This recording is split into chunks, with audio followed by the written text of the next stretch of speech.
Welcome to Real Estate Coaching Radio, starring award-winning real estate coaches and #1 international best-selling authors, Tim and Julie Harris. Real Estate Coaching Radio is the nation's #1 daily radio show for realtors who demand authentic, real-time coaching. Get ready for fluff-free, unfiltered, full-strength honesty about what's truly working to get you into action, helping others, and making money now in today's real estate market. Now to our hosts, Tim and Julie Harris. 3, 2, 1, and we're back. Julie, it is February the 1st. I'm hearing story after story about all the people talking about all of the snow happening up in the Northeast.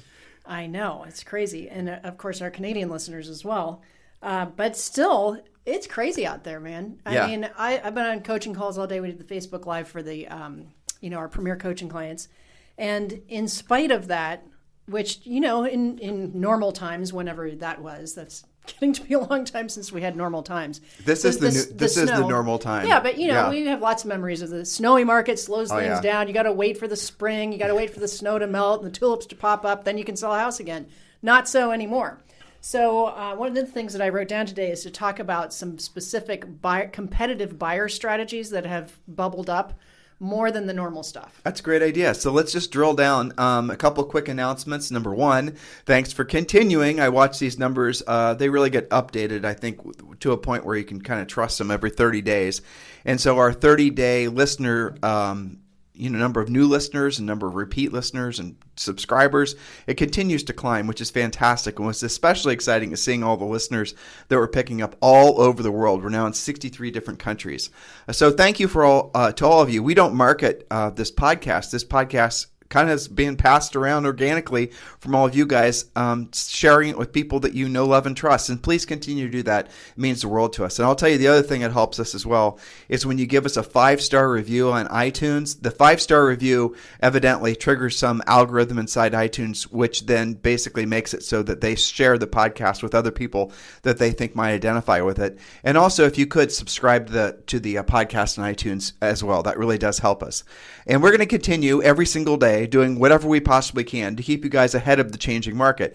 I have a very interesting Zoom session later today with one of the, I'm not going to mention his name, but he is probably the most recognized expert on the distressed real estate space. He's somebody that during the real estate crash was at the very leading edge of everything that was in any news cycle had anything to do with foreclosures and REOs and distressed real estate. All over the news, all over Bloomberg, CNBC. He was constantly being written about for his expertise. Well, he asked to have a meeting with me today, Julie and I, and we're going to have said meeting because he knows back in the real estate crash, we were at the forefront of providing short sale and REO training. We were one of the first and then became one of the largest in the country, if not the world, providing that training. And some of you guys have discovered us back, 14 years ago.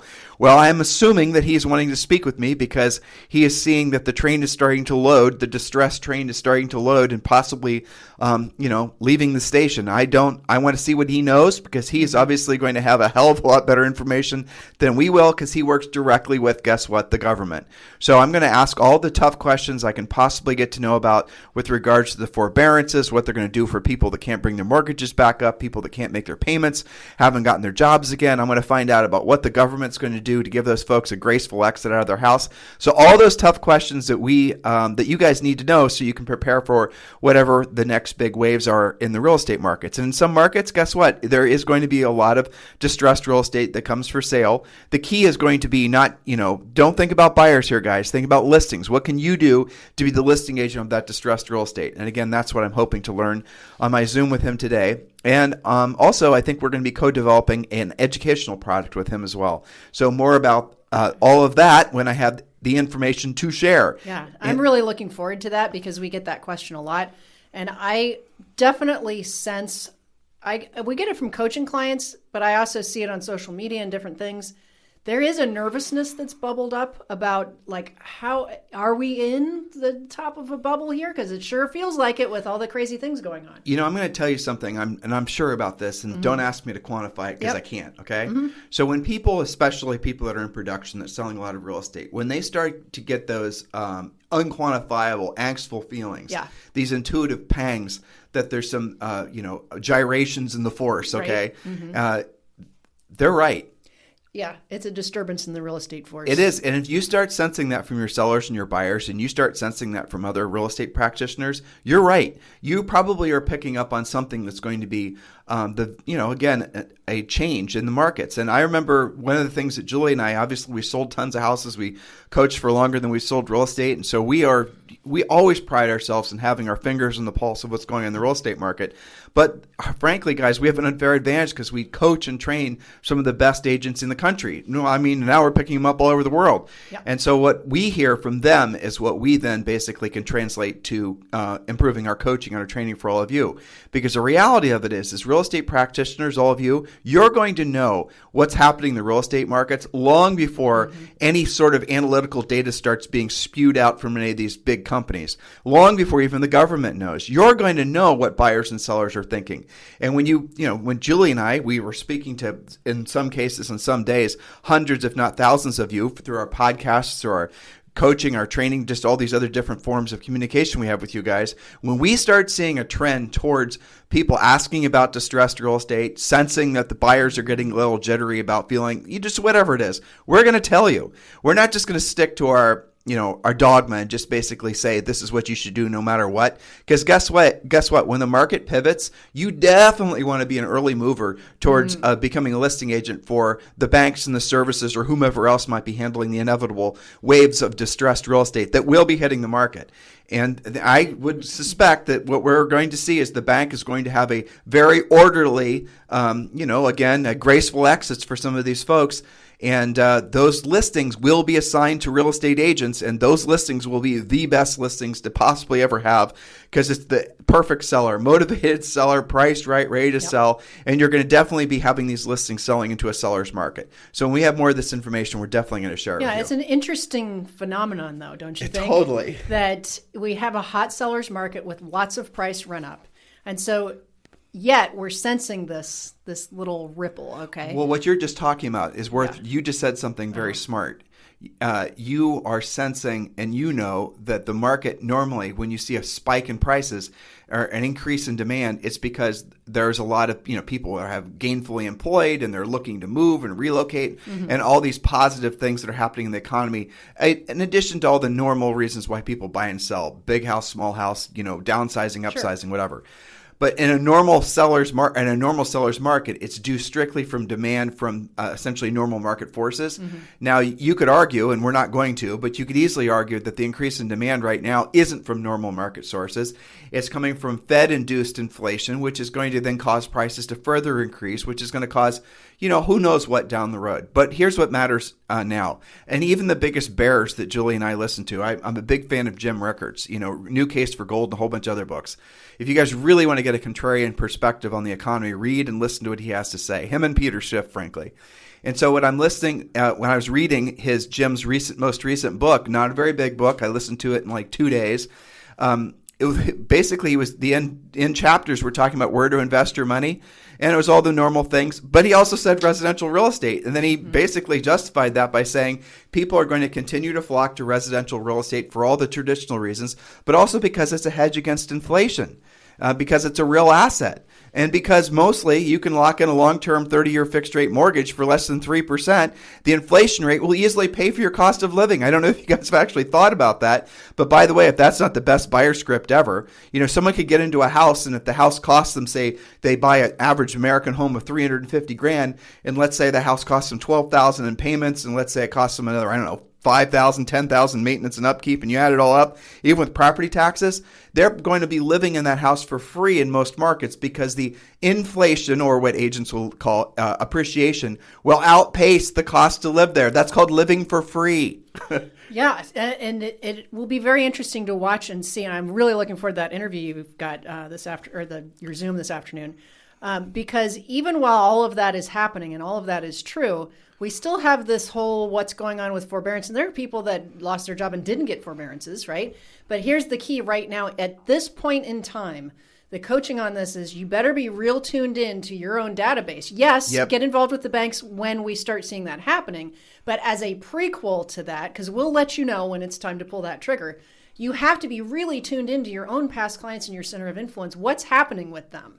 Because right now, if they know they're never going to get caught up and they know that they don't have a job, they can sell and still cash out some equity and still pay off that forbearance and maybe even have money left over to rent or maybe pay cash for something. So, Julie, if you wait until it actually cracks, that might not be the case anymore. Listen to what Julie just said. And this is basically Jane Armstrong. We did a podcast about an email she sent to us last week or week before. Mm-hmm. And the gist of it was exactly what Julie just said. You have a lot of these people in forbearances that aren't ever going to be able to make payments again, going to have to sell their houses.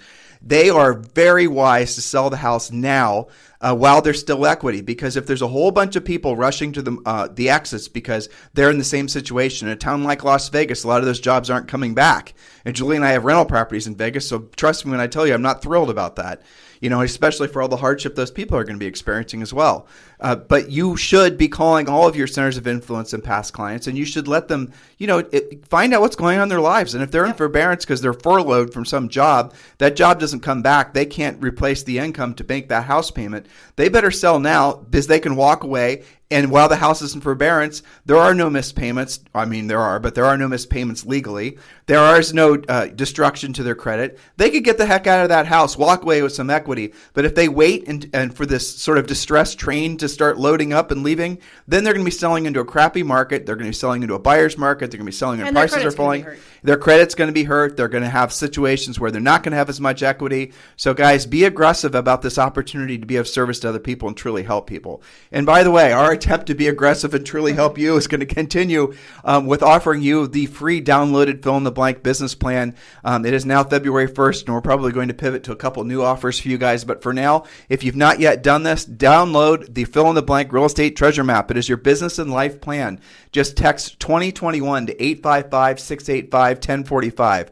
Text 2021 to 855-685-1045. And when you do, we're going to text you back a fill-in-the-blank business plan, along with Think and Grow Rich for real estate, along with your 12-month lead generation plan. And I think it's 4 other books in addition to that. No strings attached. This is our way of helping you guys start out your year with some momentum. Complete the treasure map. It's something that will give you that sense of direction that all of you need. Will frankly help you to avoid the shiny object syndrome and also feeling that, sort of lost in not knowing what direction to go, a feeling that a lot of people start to get this time of year, especially as they're inundated with all the solicitations for people trying to sell them shiny silver objects. This is your opportunity to set your own GPS versus just waiting around for whatever strong wind's going to blow you in whatever direction. So text 2021 to 855-685-1045. So Jules, you have some points you want to share with these guys. So back to your current reality where you are often having to outbid each other and it's knock down, drag out. I see agents trying to get each other in trouble for not putting listings in the MLS fast enough and following all the rules. I mean, it's pretty competitive.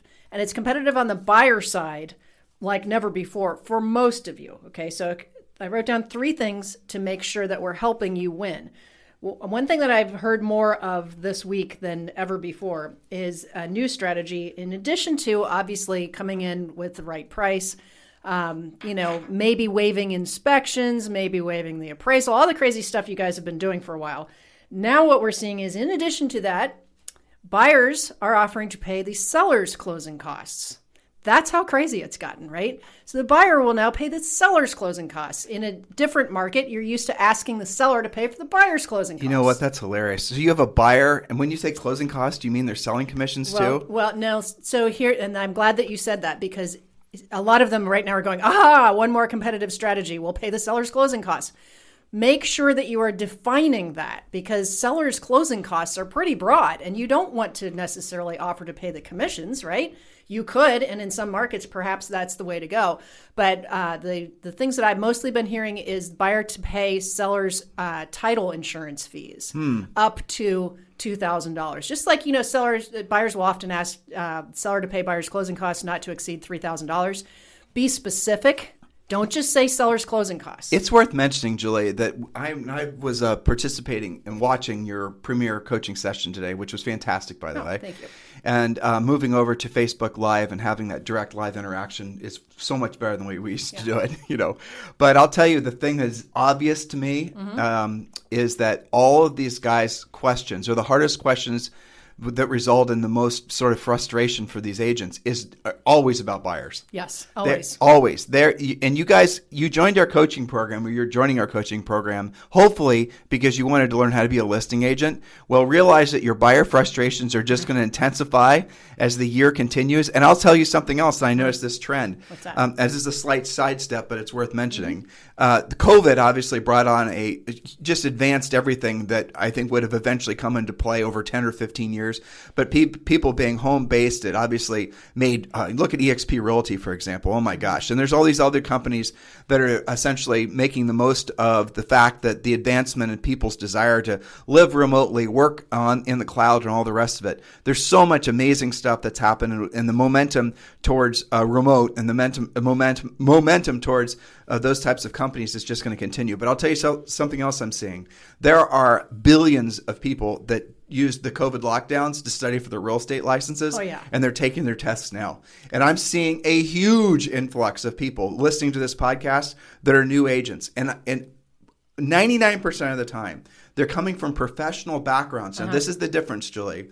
So when we got into real estate, you basically got into real estate because that was probably your best option. Right. And you didn't have a big, resume of professional background. But these people I'm hearing from that are getting into real estate now, a lot of them are professionals with real business background, getting into real estate because they lost their jobs or because their income isn't what is going to, whatever. Yeah. Because of COVID. I can tell you, I mean, you've sensed this too? I know for a fact we have airline pilots. We have a lot of pharmaceutical salespeople. We had lunch the other day. Somebody and his wife, Josefina, and her husband. I don't remember her husband. Herman. Hernan. Or is it Herman or Hernan?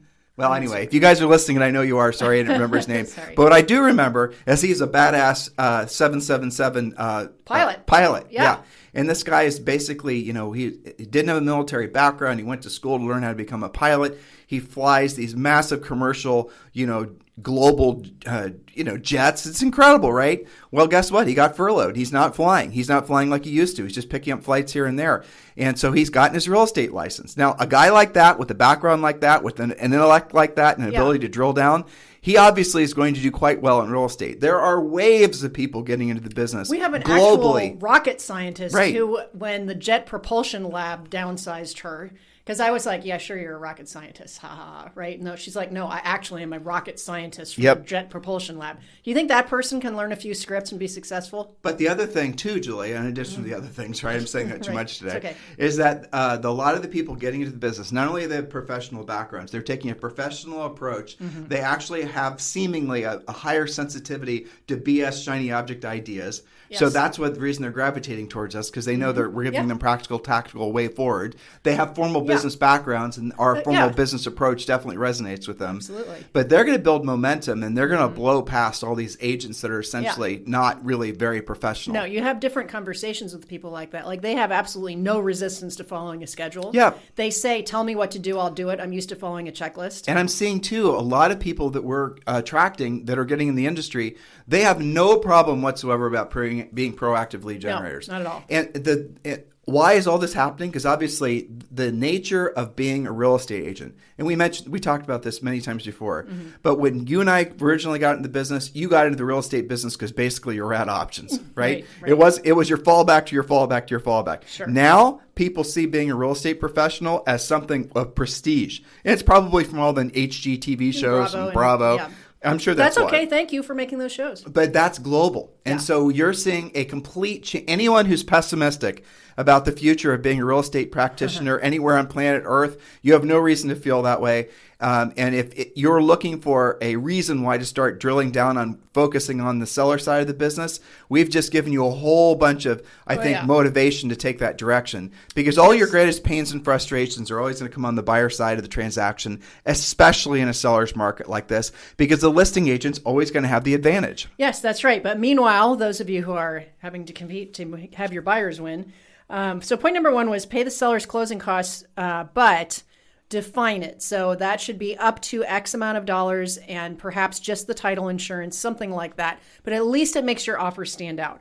Point number two, have the lender call the seller or the listing agent to vouch for the quality of the loan that the buyer's gone through. We refer, and I wrote down number three, use the ultimate addendum for coaching clients, because that shows what actually it takes to be not just pre-qualified, but pre-approved. So we talk about this, and you guys are going to say, who are coaching members? If you're not coaching members, we're not going to give it to you. So don't text me and ask me to send it to you, because I won't. But for those of you who are, it's called the Ultimate Addendum. It is written primarily for listing agents to use, but you can also use it to basically make an offer to the seller on you representing your buyer that shows your buyer is absolutely rock solid in their ability to purchase a property. Yes, and this is particularly critical when your buyer is FHA or VA. So this is a way, using the points from the Ultimate Addendum, like, their credit has actually been checked and their employment has actually been checked. They have, all of their ducks in alignment, to have a much more robust lender letter that states facts. Even if they are FHA or VA, they can win because the other lender letters are going to be kind of wishy-washy, boilerplate, nonspecific. And we also talked about the possibility of taking your FHA or VA buyer that maybe is doing that program because of the low down payment and seeing if you can make them conventional 5% plus the Ultimate Addendum backing you up. I'll definitely throw on a fourth point, and this really does come down to the simple fact that most sellers are not primarily motivated by the highest proceeds check, and don't think that they are. You've got time. You're good. And so a lot of these sellers, what they're going to be most motivated by is the hassle of selling and avoiding and creating as less hassle as possible. So one of the ways to always have an advantage, won't cost your buyer anything, is to make it so that the seller can choose the closing and the possession date. Now, depending on the financing, that might have some strings attached, but you could always do a lease back from the seller, lease back to the seller from the buyer, right? Or did I say that right? Or I said opposite? Well, mainly you're saying be flexible with the seller's closing and possession needs and offer that and try and make that work. And that'll give you an unfair advantage. Well, I mean, for all the agents that are new, you could do, again, depending on the buyer's financing, you could lease the house back to the seller, letting them stay in the house so that the dates of their move out time up with whatever they're going to be moving into. Maybe they're going to new construction. Maybe they're whatever, right? And so they don't want to have to move twice. And if you can remove that move twice hassle from their lives, you will probably be able to get your buyer that house, even if it's not necessarily at the same price, because you've eliminated the hassle. Yes, and in fact, let's flip this over to the listing agent side for a second.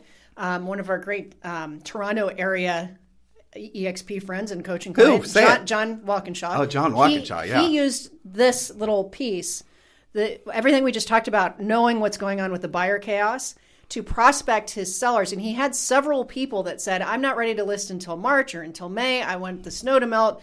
And he said, look, I got to come to you with this information right now. Here's the deal. If you list today, you're going to be the only thing available, because it is the dead of winter in Canada.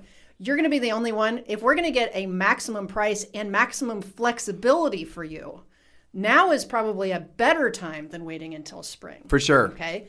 And the seller said, you know what? Let's try it. If we don't get our terms and I can't get a lease back, then we'll indeed wait until spring. But he is using all of this buyer drama as a reason to prospect his database and get people to list sooner because market conditions are in their favor. Yep. That's how you take your buyer anxiety and turn it around to be a listing agent. Yeah, totally.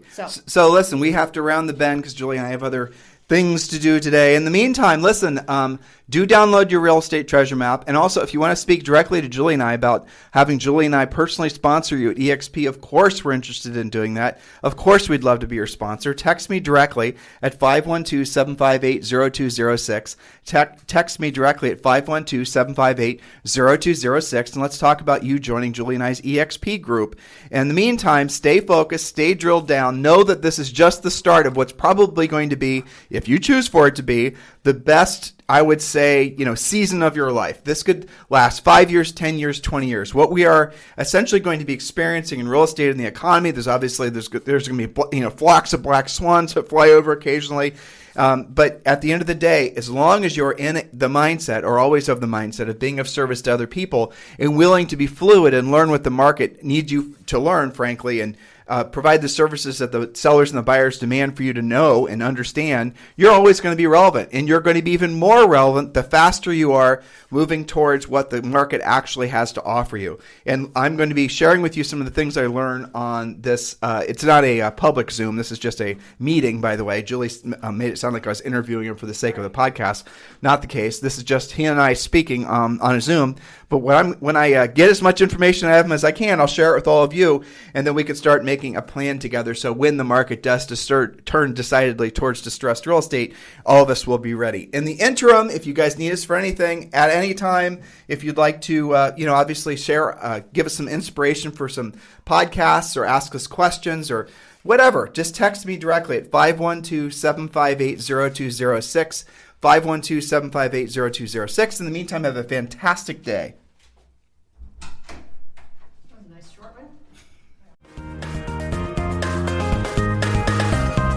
This program has been a presentation by Tim and Julie Harris, Real Estate Coaching.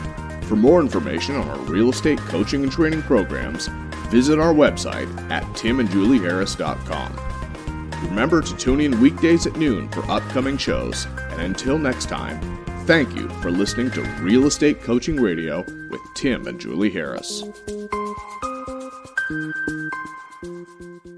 This podcast is a part of the C-Suite Radio Network. For more top business podcasts, visit c-suiteradio.com.